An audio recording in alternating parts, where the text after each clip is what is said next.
Welcome to the Dreams of Consciousness podcast. If you'd be so kind, would you mind introducing yourself? My name is Kjetil Nordhus. I'm the singer of Norwegian progressive metal band Carnation. And Kjetil, how would you describe the music of Green Carnation? Ooh. So straight on to the hardest question. I think we're a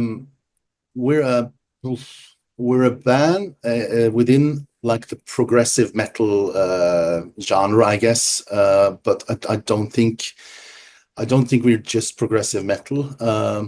We're a band that's been always been fond of exploring different atmospheres, and although we normally we feel comfortable within melancholia and the darker parts of life, I do think there's quite a lot of beauty within our music. Although I think melancholia is a beautiful thing as well.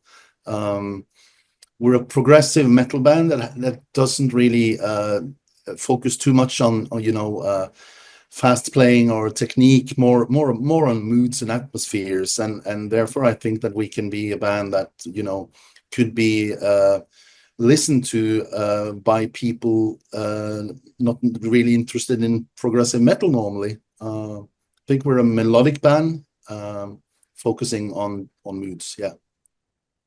As far as the progressive side of your sound and your progressive influences, is it important for you guys to evolve and change with every album? We have been a band that's been doing that. For the people who don't know us, we came onto the international metal scene around year 2000, and we released 5 or 6 albums during our first active period, which ended in 2006. And then we came back in 2016, uh, released our first album for 13 years in 2020, and re-released our acoustic album in 22. And now, the next 2 years, or the next year, we're gonna release 3 more albums. But I think we've been doing that on all albums until now. We broke through internationally with One Hour Song called Light Today, Day of Darkness in 2001. And after that, it was a bit of, what to do now, because we had done this very special project, and people got to know us through a 1 hour song. And then we needed to think about what the next step was going to be. So that was where we kind of went and tried to discover, different parts of the band's music.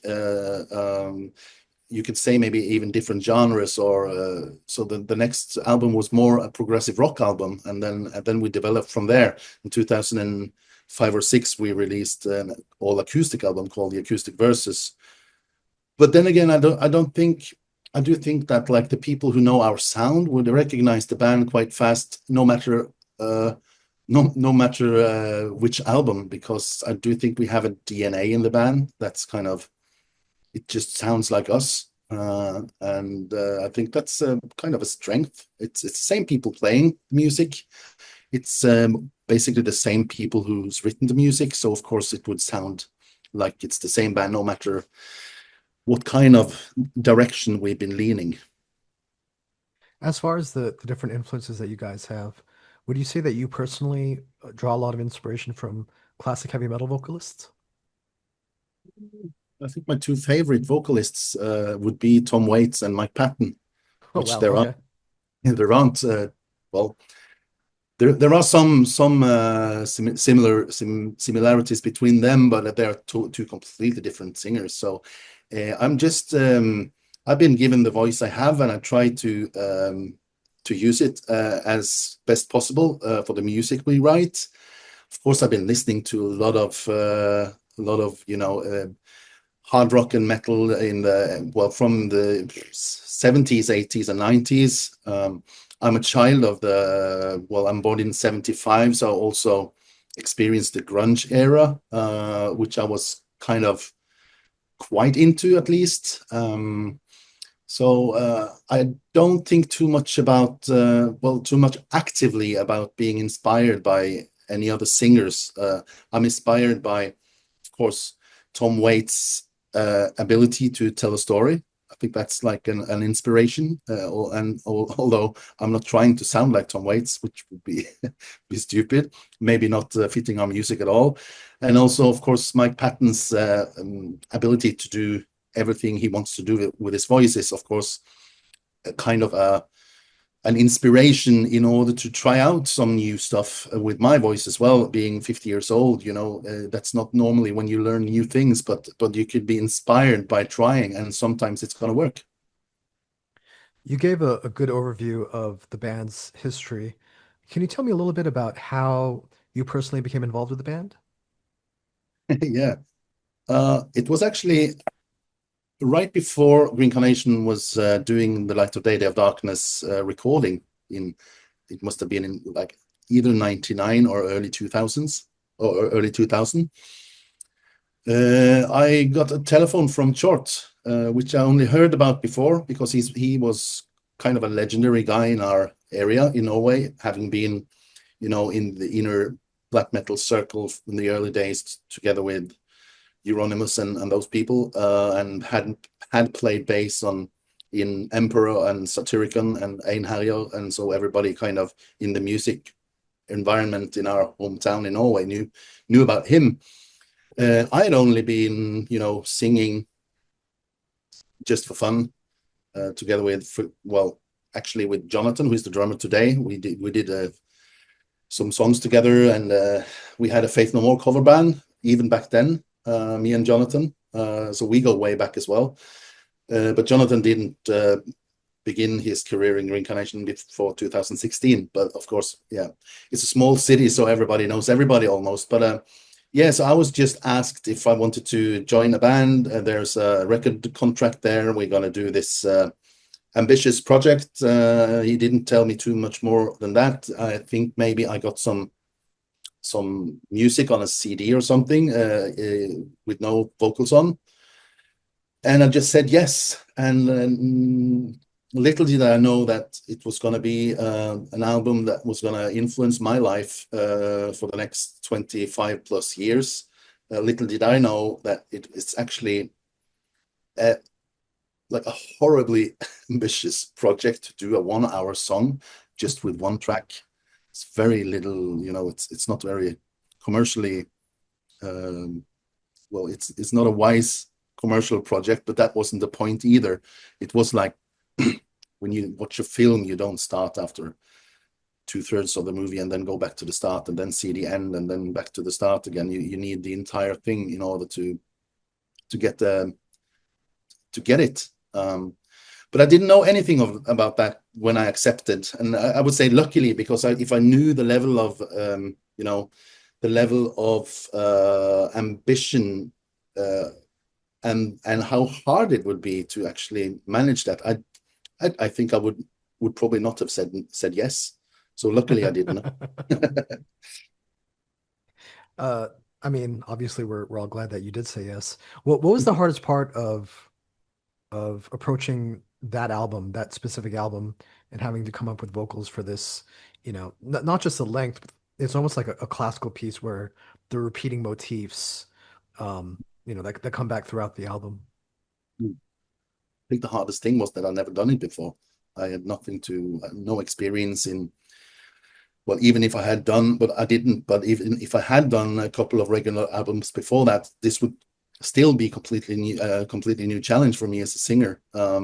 But we worked in the studio of Endre Kirkesola, which we also, he's here with me in the US today. We're going to play a concert tonight. He's in the band as the keyboard player and also the producer of the new albums. But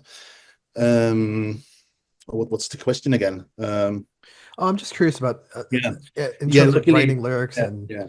and vocal Luckily, patterns. I don't think anybody knew what we were doing. Kind of.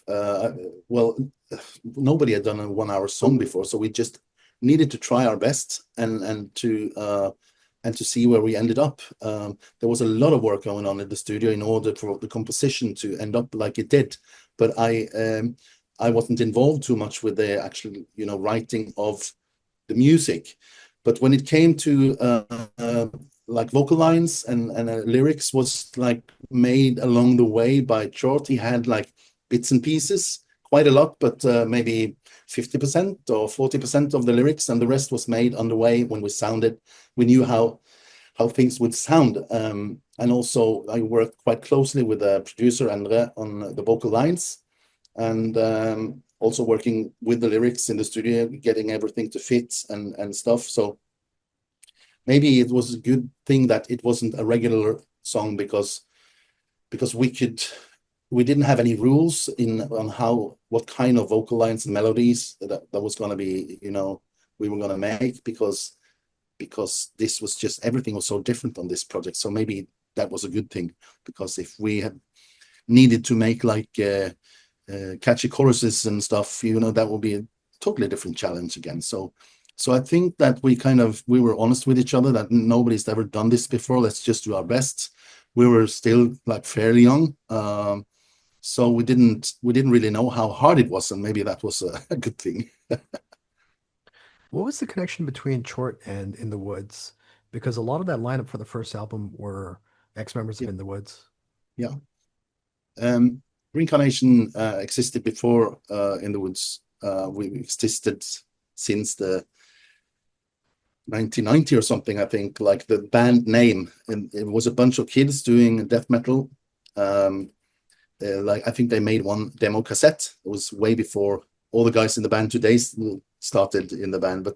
But there was a couple of guys who ended up in the Woods in the first edition of Reincarnation, very early days.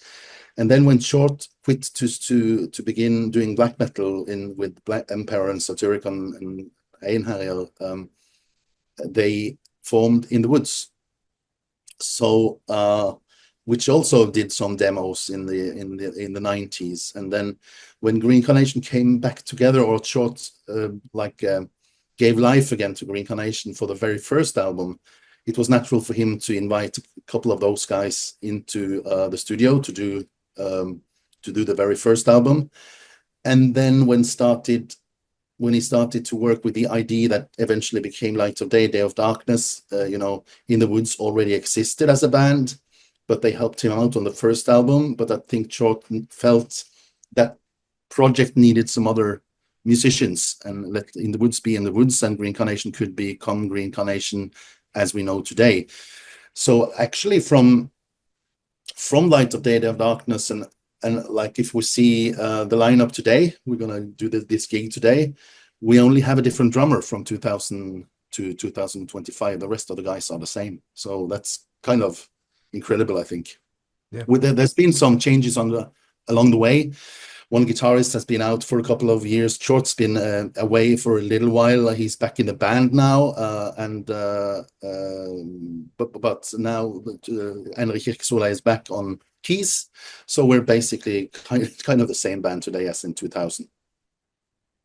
So at the time that we're having this conversation, you'll be releasing a new album in a few days called A Dark Poem Part 1, The Shores of Melancholia, which will be coming out through Season of Mist on September 5th. Tell me a little bit about this album and your intentions for this album. Yeah, it goes back, just to explain about the entire trilogy idea, because it's, as you said, part 1 out of 3 parts. The 2 next albums are going to be out next year in 2026. And actually the idea of doing a trilogy was born, I think, when trying to figure out what on earth to do after Light of Day, Day of Darkness, which was such a special project. People knew us from being the band with a 1-hour song. What on earth are you going to do after that? Some asked us, are you going to do another hour-long song? But of course, we didn't want to do that. But we ended up, as I said earlier, exploring different parts of, like, different sides of Reincarnation, you could say, after that. I think I forgot your question again. That's a good starting point. That's a good starting point. So okay, but eventually then we didn't do a trilogy in our first period, but when getting back together in 2016 for the Light of Day, Day of Darkness 15th anniversary shows, we didn't decide before that we were gonna continue as a band after that. The deal between the band members was that we're gonna do 2016, do those Light of Day, Day of Darkness shows, and then discuss what to do. Maybe it was fun but we needed to do something else away from each other, or maybe we wanted to continue. And luckily, we ended up on the last conclusion, and we wanted to continue as a band and make new music. And that's when the idea of a trilogy came back up. What are we going to do now? We always gave ourselves some huge challenges through our career, and we thought the time was right now to start working with a trilogy.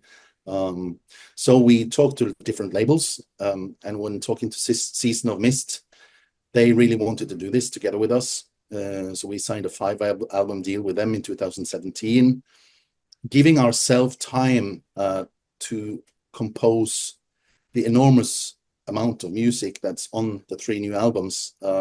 So we did these 2 releases in 20 and 22 in order to give us time to finish A Dark Poem.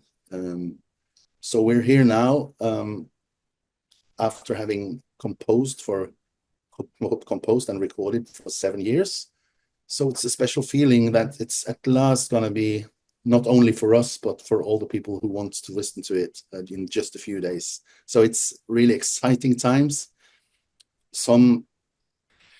At some moments during the period of composing, I wouldn't say we lost belief, but the amount, like standing in the bottom of a mountain looking up to this enormous thing, it kind of felt like that sometimes. But now we're, I don't know, down on the other side of the mountain, and we're just looking forward to sharing it. Yeah. So, am I understanding you correctly that the music for the next 2 albums is not just written but also recorded? Yeah. Oh, wow. Everything is written and recorded.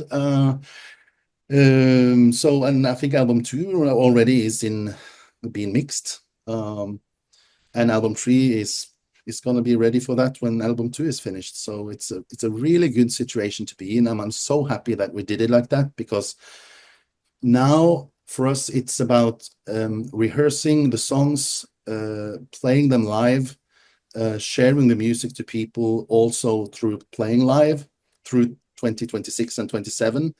So I don't know if it would be possible for us to be in the studio recording part 2 on the same time as promoting part 1 live. So I'm just really happy. Maybe it's because we're getting old, but it's a really well-planned project, and I don't think we could have managed to do what we've managed to do if it wasn't for the preparations. Normally, in our early career, we'd have a great idea, and it was 99% of the times it was a great idea, but it's a little bit too late now. So we didn't want anything of that now. So everything's been planned really well and been planned together with the label and everything, and which makes it even, we've been waiting for this exact date for, I think we've known the release date for 2 years. So of course it feels strange when we're here at last. I'd like to ask about the way you guys compose songs. Mm. Does it start with 1 or 2 people, or do you guys write as a group? All the songs on the 3 new albums are written by myself and Stein Roger Sordal, the bass player. He's also playing guitar, lots of guitars on the new albums. He can play keys. He can do anything. So normally we would go away to house in the mountains that he owns, and just lock the doors and stay there for a few days. We've been doing that maybe 10 or 20 times during the period of writing. And normally he would have some musical ideas, and we would develop them together. I'd have more of a maybe arranger, maybe like the structure of songs is maybe I don't play the guitars and the basses and stuff like that, but I think I might have like a good ear for structure and details and transitions and everything. So we've worked together. Every song has been, there's like between 15 and 25, 26, 27 different versions of all the songs on all the 3 new albums, because with small and bigger developments. So we just we didn't release, like we didn't finish a song before we were 100% satisfied with it. And that's also something I learned eventually, that the difference between, say, 92 and 100% is maybe as much work as the first 92%. But we didn't want anything to be less than 100%, like for our own, we didn't want to release or record a song that we were 100% happy with. So it's taken, that's why it's taken so much time. So that's how he worked. And he's the main lyricist, Sten Roger, the bass player. Of course, I need to work a lot with the lyrics in order for me to sing them. So luckily I know him really well. So I kind of understand very quickly what it means for him. And I try to adopt, the feelings and what's been written about into my life. And I feel also that the lyrics are mine, even though he had the original ideas for the lyrics. So kind of that's how we've been working on all the new songs on the 3 new albums, but also, of course, the Shores of Melancholia. Does Stain demo stuff in like Pro Tools or another DAW before Yeah. the band hears them? No, no. Well, he would maybe record some ideas, but then he presented to me and we developed the songs together. And then when we have a song that's finished, like with structure and everything, we of course share it with all the other guys. And then we bring the other guys into the demo studio to like we play V drums, so we can have something that's a little bit more alive than programmed drums, at least. So we developed the drums together with Jonathan, or still at a home studio, and also with keys and solo guitars and stuff. We do that before going to the studio. But then again, when going to the studio, we try to be open for changes even then, because then the producer is there and he's got new ears on it, and sometimes he can come with feedback that we haven't thought about. So that's sometimes a hard battle in the studio, because you get emotionally involved with the demos, and then suddenly there's going to be some changes. So, but I think that's a healthy part of using somebody else well, now he's in the band, but when we went into the studio, he hadn't been there to develop the demos. But then again, we chose Endre Kirkesol as a producer because we know that the feedback he's gonna bring in is gonna be for the best of the songs. Yeah. Can you tell me about the lyrical concepts on this album, and maybe, if you don't mind, teasing the way it stretches over the 3 albums? Yeah. It's not a story that starts on the first song, like some concept albums would start on the first song lyrically and then be like a story, what stuff happen, and then it finishes. It's not that kind of album, but we do deal with many of the same questions and feelings, and maybe it's a result of becoming like a grown-up person. I think many people will recognize, the feeling of alienation. Everything around us just flies by.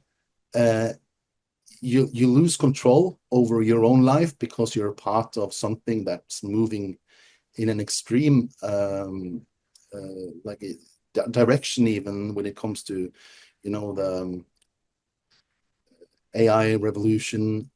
You don't know really what's true and not anymore. You don't know what's artificial, what's been made of human beings. And for people who grew up with being able to understand things around you, not being able to do that feels like, I think it's really difficult. So there's a lot of worries during all 3 albums. And of course, you look at the situation in the world today. It's not necessarily worse than any, but you see it all the time. Wherever you look, you see, what's happening in Gaza, for example. It's no time for rest at all. Sometimes I just want to throw away everything and then move to the top of a mountain or to some place in the mountain and don't have contact with the rest of the world, because then I would feel in control.